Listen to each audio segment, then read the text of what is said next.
नमस्कार, आप देख रहे हैं आज तक। आपके साथ मैं हूं सईद अंसारी। स्वागत है आपका दस्तक में।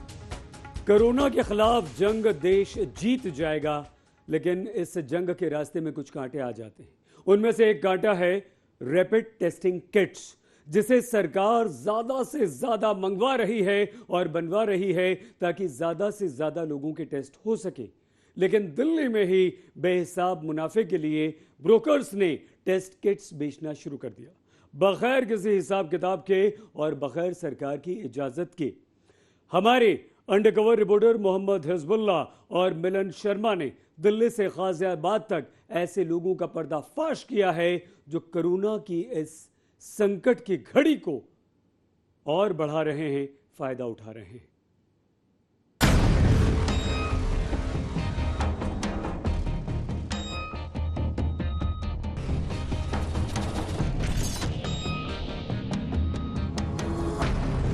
आगे भी अगर मुझे चाहिए होगा तो मिल जाएगा ना टेस्ट किट। सर आपको ये आप सही शॉप पे बैठे हो, आपको यहाँ पे सब चीज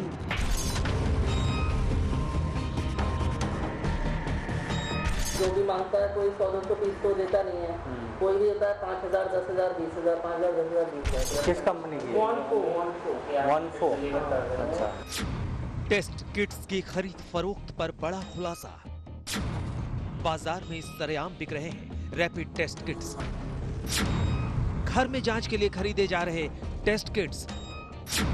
किट के इस धंधे में कोई हिसाब किताब नहीं, संदिग्ध मरीजों का कोई आंकड़ा नहीं। थोक में किट्स बेच रही हैं फैक्ट्रियां। दिल्ली एनसीआर में धड़ल्ले से सप्लाई। किट के गोरख धंधे में डीलरों का मुनाफा।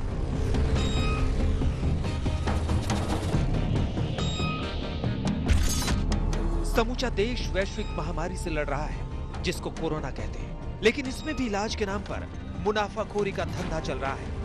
आज तक ने इसकी पड़ताल की तो पाया कि कहां तो टेस्टिंग किट्स सप्लाई सरकार के हाथ में है, लेकिन ये खुले बाजार में धड़ल्ले से बिक रही है। चाहे तो आप 2 घंटे यहीं वेट कर सकते हैं, अपने पैसे आपने आगे दे दिए, 2 घंटे में आपकी किट आ जाए, आप किट देंगे, बैलेंस पैसे आपसे ले लेंगे। स्वास्थ्य मंत्रालय ने चीन से आए किट पर रोक लगा दी जब उनके नतीजों में गड़बड़ियों की शिकायत आई। लेकिन उससे क्या होता है? मेडिकल सामानों की कालाबाजारी करने वालों की जुर्रत तो देखिए, बिना सरकार की इजाजत के आपके दरवाजे तक फास्ट ट्रैक टेस्टिंग किट्स पहुंचा रहे हैं। तो कल कब तक मिल जाएगा? सर मुझे कंफर्म करेंगे, बुकिंग करेंगे तभी कभी होगा ना। तो कल शाम तक मिल जाएगा। कल शाम को और मोस्ट प्रोबेबली परसों मालूम। इस गोरख धंधे का कच्चा चिट्ठा आपके सामने रखने के लिए हमारे अंडरकवर रिपोर्टर ब्रोकर बनकर पहुंचे। डीलर से पता चला कि कोविड-19 की जांच के लिए थोक में किट्स बेचे जा रहे हैं और पैसे के लेन देन का कोई हिसाब नहीं होता। सब कुछ कैश में होता है ताकि सरकार कोरोना के गुनहगारों तक पहुंच ना सके। अब दिल्ली के इस राजेंद्र नगर के मार्लिन्स मेडिको को ही देखिए। इसने अवैध तरीके से कोविड रैपिड टेस्ट की तमाम पेटियां इकट्ठी कर रखी हैं। यहां से इन्हें अलग अलग जगहों पर पहुंचाने की तैयारी हो चुकी है। जब हमारे अंडरकवर रिपोर्टर ने मार्लिन्स मेडिको के मालिक अमित बहुगुणा से डिमांड की तो उसने बगैर किसी कागज पत्तर के थोक में डिलीवरी का वादा किया। आप खुद सुनिए कि वो क्या कह रहा है। कोविड टेस्ट किट चाहिए था, रैपिड टेस्ट किट कितने पीस है सर? 5,000 10,000 जो भी देना दे दो। वो किस कंपनी का है? SD biosensor. आपको ड्रग लाइसेंस वगैरह तो नहीं चाहिए ना? ये ना हमारा नहीं, हमारा तो नहीं चाहिए ना। कैश भी नहीं, तो कुछ नहीं। हाँ, कैश का व्यापार है तो कुछ नहीं चाहिए आपसे। तो वही तो कुछ नहीं चाहिए ना आपको। हाँ, बस वही। कैश तो दब गया ना उसी समय। कैश तो दब गया उसी समय। मतलब अगर कैश की डील है तो एक बार डील होगी, ट्रांसफर ना मैंने आपको दिया ना आपने मुझे। बिल्कुल। मतलब इतना अभी 25 लाख रुपए अभी चाहिए। 25 लाख माल आप कितने देर में दे देंगे? कितने में आ जाएगा? 2-2.5 घंटे। कोरोना का मामला इतना गंभीर है कि सारी दुनिया त्राही त्राही कर रही है। हिंदुस्तान में केंद्र और राज्य की सरकारें इससे निपटने के लिए जी जान से जुटी हैं। इसीलिए टेस्टिंग किट्स पर सरकार का नियंत्रण है। वो केंद्र से होकर राज्य सरकारों तक जाती है। लेकिन रैपिड टेस्टिंग किट का ये गोरख धंधा करने वाले सारे कायदे कानून की धज्जियां उड़ा रहे हैं। ये होम टेस्टिंग के लिए किट्स मुहैया करा रहे हैं, जिस पर पूरी तरह पाबंदी है। दिल्ली में मालवीय नगर के सिंटेक्स मेडिकेयर के मालिक सुमित भारद्वाज से हमारी अंडरकवर टीम मिली तो 500 किट्स को उसने तत्काल मुहैया कराने की बात कर दी। 500 चाहिए। 500 अभी मिलेगा, बाकी को कल सैंपल दिखाएंगे।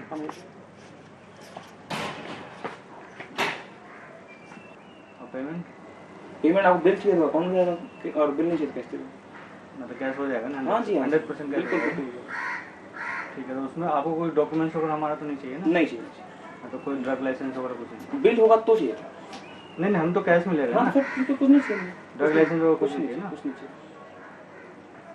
500 का कितना होगा? 45 साढ़े। और मुझे 10,000 पीस चाहिए होगा तो 10,000 पीस चाहिए होगा तो बुकिंग पे 850 रेट लगेगा। बुकिंग 850। हाँ जी, वो मान लो मतलब ये कल शाम को परसों मान लो। उसमें कितना % बुकिंग अमाउंट पहले देना होगा? 25%। 25%। तो 10,000 पीस का कितना हो जाएगा? 85। हाँ, 85 लाख। वो 10,000। तो ये सारा कैश आप ले जी बिल्कुल। अब हम आपको गाजियाबाद ले चलते हैं, जो एनसीआर का हिस्सा है। शिव इंटरप्राइजेज के अनुज सिंह और राजपाल सिंह ने कबूल किया कि उन्होंने स्थानीय फैक्ट्रियों को चीन का बना रैपिड टेस्ट किट्स बेचा, जहां बहुत लोग काम करते हैं। ये मुझे antibody test rapid test kit चाहिए। हाँ, रैपिड टेस्ट किट मिलेगी, ICMR अप्रूव्ड होगी। हाँ, मैं आपको उसका फोटो मैंने भेजा आपको फोटो छोड़ दिए ना? मतलब कौन सी कंपनी है? हाँ जी, किस कंपनी की है? OneFo। अच्छा, तो 5,000 कितने का पड़ेगा? क्या रेट लगाएंगे? कैसे पेमेंट का कंडीशन होगा? तो ये वाला आपको पड़ जाएगा 1050 का। 1050 का। और पेमेंट हाँ, पेमेंट का कंडीशन क्या होगा? टर्म्स तो सर मैंने आपको बताई दी थी। हाँ, बताया। वो तो जस्ट सारे काम वैसे फोन पे हो जाता है, बट कुछ बंदों को ऐसे ट्रस्ट बिल्डअप करना होता है, उससे बुला लेते हैं, भैया आ जाओ, कोई दिक्कत वाली बात नहीं है। लोग पर्सनल के लिए ले रहे हैं? जैसे फैक्ट्री वाले, हाँ, उनके मतलब कि गारमेंट्स की फैक्ट्री चल रही है या कुछ भी और भी चल रहे हैं, तो उसके लिए ले रहे हैं। वो तो सभी ले रहे हैं, सभी चाह रहे हैं हम बचे रहें। वर्कर हैं तो 100 वर्कर हैं, तो 100 वर्कर के लिए अच्छा, तो ऐसे आप लोग दे देते हैं? कोरोना के संक्रमण और कहर को रोकने के लिए सरकार हर टेस्ट का ब्यौरा रख रही है, लेकिन ऐसे अवैध तरीके से कोरोना के टेस्टिंग किट्स बिकते रहे तो इससे साफ साफ रिपोर्ट आएगी ही नहीं। तो अब सरकार पर है कि ऐसे लोगों पर वो क्या कार्रवाई करती है। मिलन शर्मा के साथ मोहम्मद हिजबुल्ला, आज तक। एक तरफ किट्स का सवाल है जिससे ही पता चले कि कोरोना का संक्रमण कितना है, और दूसरी तरफ लॉकडाउन का सवाल है जिसकी मियाद 3 मई को खत्म हो रही है। अब सवाल ये भी कि 3 मई के बाद आखिर क्या होगा? लॉकडाउन पार्ट 3 शुरू हो जाएगा या आहिस्ता आहिस्ता धीरे धीरे हट जाएगा? वैसे स्वास्थ्य मंत्री डॉक्टर हर्षवर्धन ने आज जैसी रिपोर्ट पेश की है उसमें कोरोना के कहर के मिटने और जिंदगी पटरी पर लौटने के आसार अब बढ़ रहे हैं। आप राहत की सांस ले सकते हैं।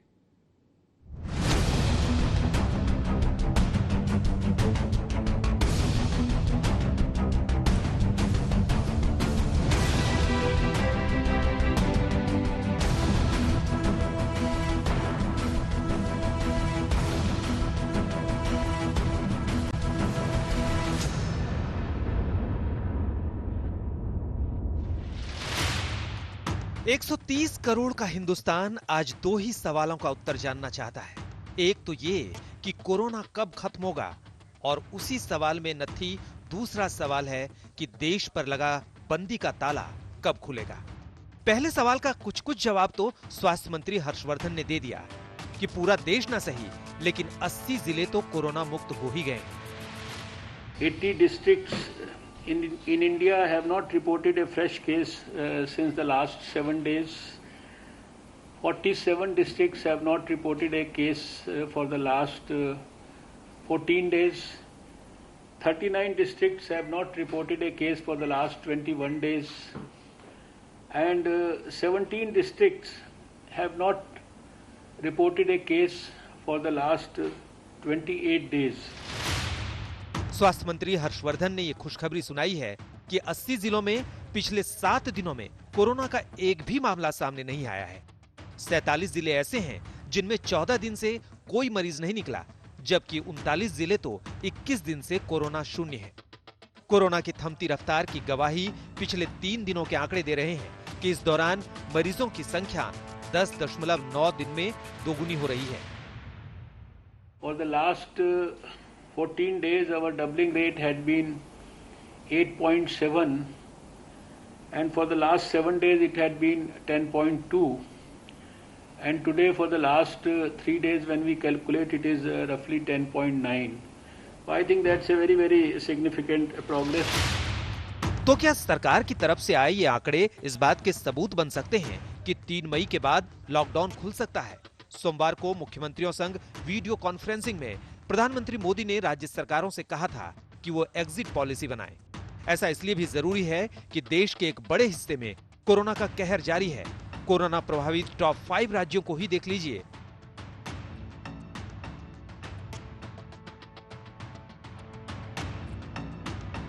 तो पहले नंबर पर महाराष्ट्र में कोरोना पीड़ित 8,590 हैं और मरने वाले 369। दूसरे नंबर पर गुजरात में मरीज 3,548 और मरने वाले 162।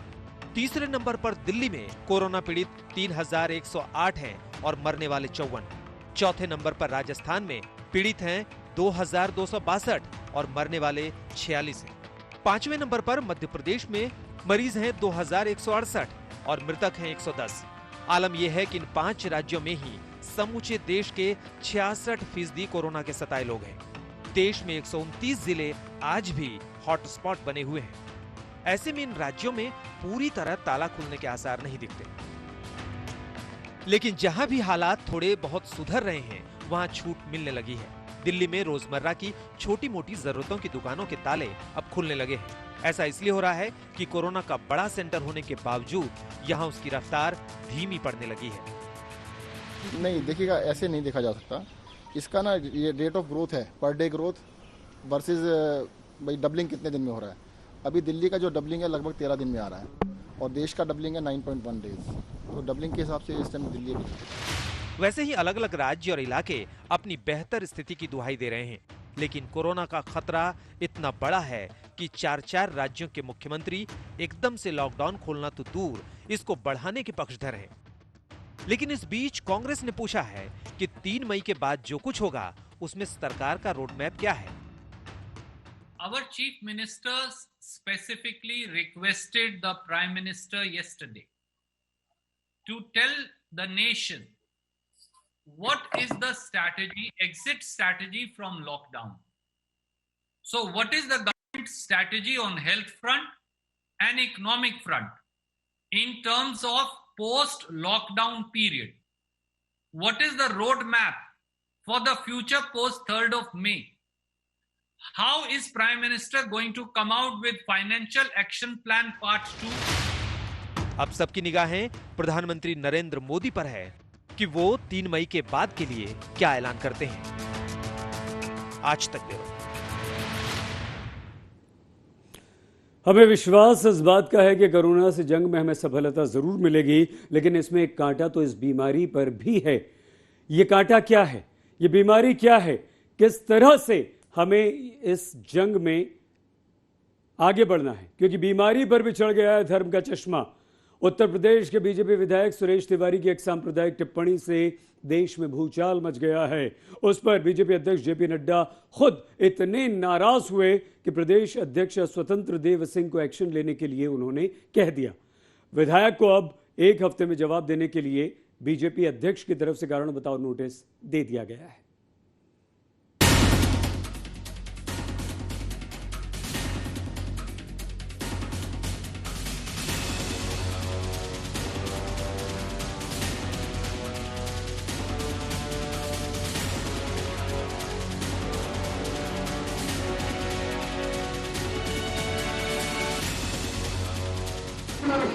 मैं सबको बोल रहा हूँ ओपन में, कोई भी मियाँ के यहाँ से सब्जी नहीं लेना।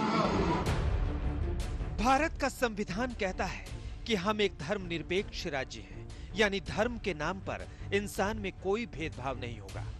लेकिन संविधान की दुहाई देकर उत्तर प्रदेश विधानसभा की शोभा बढ़ाने वाले माननीय विधायक सुरेश तिवारी के लिए काहे का धर्म और काहे की धर्मनिरपेक्षता।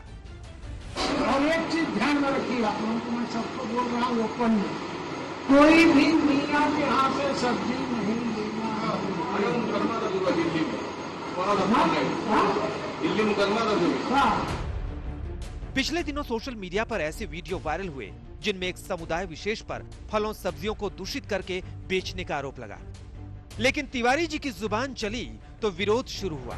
बीजेपी ने भी किनारा किया तो विधायक की सफाई आ गई। ऐसे समय में जब देश कोरोना महामारी से एक युद्ध लड़ रहा है, कोई सांप्रदायिक विभाजन की बात करे ये ठीक नहीं है। किसी भी व्यक्ति को कोई सामान कहां से खरीदना है ये उसकी मर्जी पर निर्भर करता है। सांप्रदायिक आधार पर अगर कोई बहिष्कार की अपील करता है तो ये समाज में विभाजन के खतरे उत्पन्न करता है और ऐसी किसी भी बात से पूरी तरह से परहेज किया जाना चाहिए। जब जनता मेरे से पूछ रही है कि क्या किया जाए तो क्या बोले एक विधायक, क्या बोले। इसी को इतना बड़ा बवाला बना रहे हैं लोग। और ओवैसी हिंदुओं को इतने टार्चर, गाली देते, क्या क्या बोलते हैं, उस पर कोई विचार नहीं करता है। और एक विधायक अपने जनता को खाली बोल दिया कि उन लोगों से सब्जी मत लो, तो इस बात पर इतना बड़ा बवाला। ये किसी एक विधायक का मामला भर नहीं है। कोरोना ने देश को मिलकर लड़ने का हौसला दिया तो इसमें कुछ लोगों ने नफरत के जहरीले बीज भी बो दिए। अब झारखंड के जमशेदपुर का मामला देख लीजिए। यहाँ के कदमा इलाके में फल बेचने वालों ने वीएचपी से अनुमोदित दुकान का पोस्टर लगाया तो बवाल मच गया। प्रशासन ने पोस्टर हटवाया तो वीएचपी से लेकर बीजेपी तक भड़क गई। देखिए, ये सरकार जो है, जो मुस्लिमों के तुष्टीकरण के लिए ये सरकार काम कर रही है और उसी के तहत ये कार्रवाई हुई है। ये देश में क्या हिंदुओं का अधिकार नहीं है अपनी बात को रखने का? हम हिंदू हैं, सिर्फ ये बात हम कह नहीं सकते कि हम हिंदू हैं, हम लिख नहीं सकते हैं हिंदू हैं। दिल्ली में मरकज से निकले जमातियों पर आरोप लगा कि कोरोना का संक्रमण उनके कारण तेजी से फैला। इससे सांप्रदायिकता का जहर कहीं ज्यादा तेजी से फैलने लगा। लेकिन सिक्के का दूसरा पहलू ये है कि प्लाज्मा डोनेट करके जमात के लोग कोरोना संक्रमितों की जान बचा रहे हैं। कोरोना के संकट को भी जिन लोगों ने सांप्रदायिकता के चश्मे से देखना शुरू किया, उन्होंने ना तो प्रधानमंत्री नरेंद्र मोदी को सुना और ना ही आरएसएस प्रमुख मोहन भागवत को। इस प्रकार इस कोरोना के बीमारी का फैलाव अपने देश में हुआ है, उसमें एक कारण यह भी है। परंतु दो बातें ध्यान में रखनी चाहिए। जैसे इन सब का पालन सकारात्मक भाव से करना, इस पर क्रोध नहीं करना, इससे डर नहीं मन में रखना, वैसे अगर किसी ने भयवश या क्रोधवश कुछ उल्टा सीधा कर दिया तो उस सारे समूह को ही एक माप में लपेटकर उससे दूरी बनाना ये भी ठीक नहीं। जमाने से हिंदुस्तान इस गीत को दोहराता रहा है कि मजहब नहीं सिखाता आपस में बैर रखना। लेकिन कुछ ऐसे लोग निकल आते हैं जिनका राजनीतिक चश्मा सिर्फ हिंदू मुसलमान ही देखता है। आज तक कोरोना से जंग में एक महत्वपूर्ण शर्त है सामाजिक दूरी। लेकिन इस दूरी की धज्जियां तब टूट जाती हैं जब हजारों लोग सड़क पर उतर आते हैं। प्रवासी मजदूरों की वो मजबूरी कमोबेश हर बड़े शहर में हमें दिखाई पड़ती है। सूरत में वो सड़क पर उतर आए क्योंकि उनका आरोप है कि हीरा कारोबारी काम के बदले पैसे ही नहीं दे रहे हैं। मजदूर बेचारे करें तो क्या करें।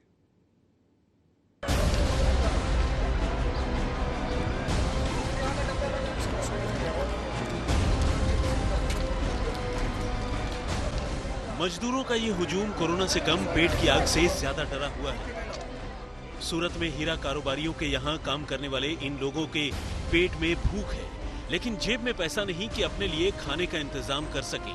इन मजदूरों की शिकायत है कि लॉकडाउन के दौरान कारोबारियों ने काम करवाया लेकिन पैसे नहीं दिए।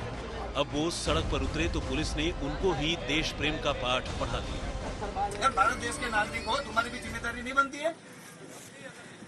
दूसरे देशों को देखो कितनी संख्या में मर रहे हैं लोग। सेफ हो, एकदम सेफ हो।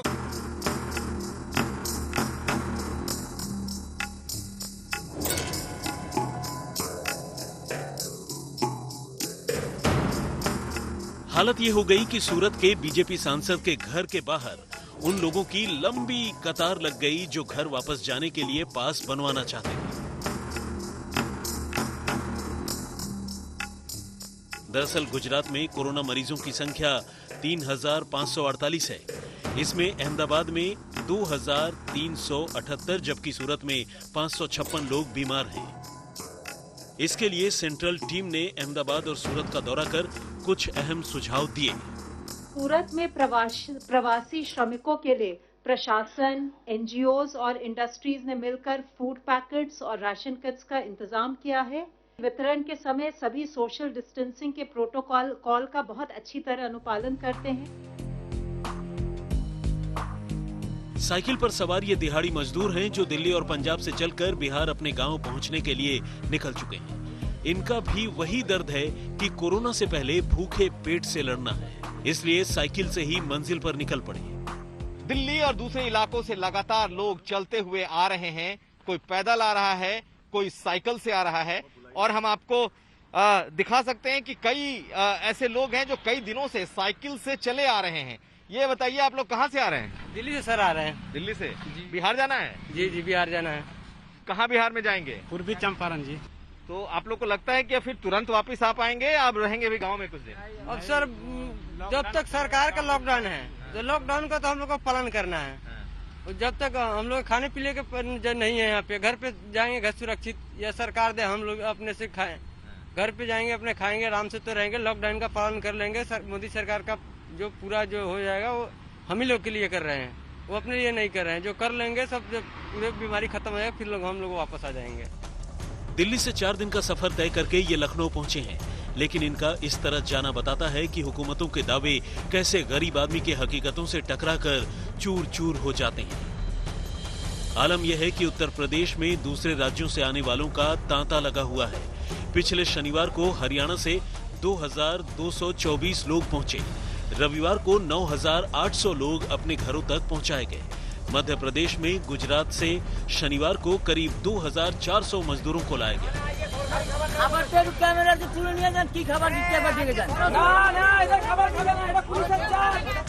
अब एक तस्वीर ओडिशा और पश्चिम बंगाल की सीमा पर देख लीजिए। यहाँ करीब 100 परिवार हैं जो विरोध कर रहे हैं प्रशासन का, क्योंकि ये लोग दक्षिण भारत से इलाज कराकर लौट रहे थे, लेकिन अब पश्चिम बंगाल सरकार इनको अपनी सीमा में घुसने नहीं दे रही। शुक्रवार से ही ये लोग फंसे हुए हैं। सामाजिक दूरी का निर्वाह ये कैसे करेंगे? यहाँ तो आलम ये है कि 100 लोगों पर महज एक वॉशरूम है। ওখানে থাকা হয়েছে, এক চিকিৎসার জন্য টাকা খরচ হয়েছে। তারপরে হোটেলে আমরা আলু সেদ্ধ ভাত খেয়ে বাইরে বেরোইনি যাতে আমরা না কোনো কিছু সংক্রমিত হই। আমরা যে যার সেফটি দেখেছি এবং 1 লাখ 1.5 লাখ 70,000 টাকা গাড়ি ভাড়া দিয়ে যে যার পার্সোনাল আসা হয়েছে যে যাতে আমাদের কোনো রকম সংক্রমণ না হয়। लोगों की दिक्कत इस बात से बढ़ गई है कि प्रशासन कह रहा है कि वो सिर्फ मरीजों को ही जाने की इजाजत देंगे और वो भी टेस्ट के बाद। ऐसे में सवाल है कि उनके परिवार वाले क्या करेंगे जो तीमारदारी के लिए साथ गए थे। कोलकाता में मनोज्ञा लोईवाल और सूरत में संजय सिंह राठौर के साथ कुमार अभिषेक, लखनऊ, आज तक।